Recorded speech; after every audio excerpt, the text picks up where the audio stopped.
In this video, I'll show you how to set up an Etsy shop. Start by signing into your Etsy account. If you don't have one yet, create an account using your email address. For example, enter johnsmith@example.com, meltojohnsmith@example.com, create a password, and sign in. Next, click your profile icon in the top right corner and select Sell on Etsy. Then click Open your Etsy shop to begin the setup process.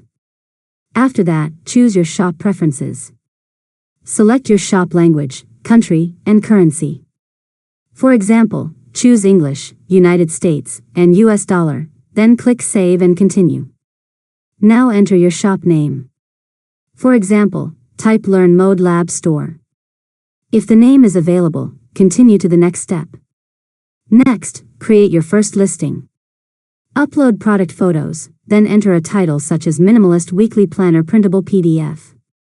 In the description, type, a printable weekly planner designed to help you organize your schedule and boost productivity.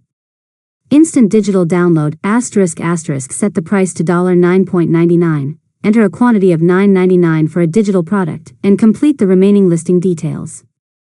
After that, add your payment information so Etsy can send you your earnings. Then enter your billing information for your Etsy seller account. Finally, review all of your shop details and click Open your shop. Once your shop is live, you can continue adding more products and customizing your storefront. And that's it. You've successfully learned how to set up an Etsy shop. If you found this tutorial helpful, make sure to subscribe to Learn Mode Lab for more tutorials.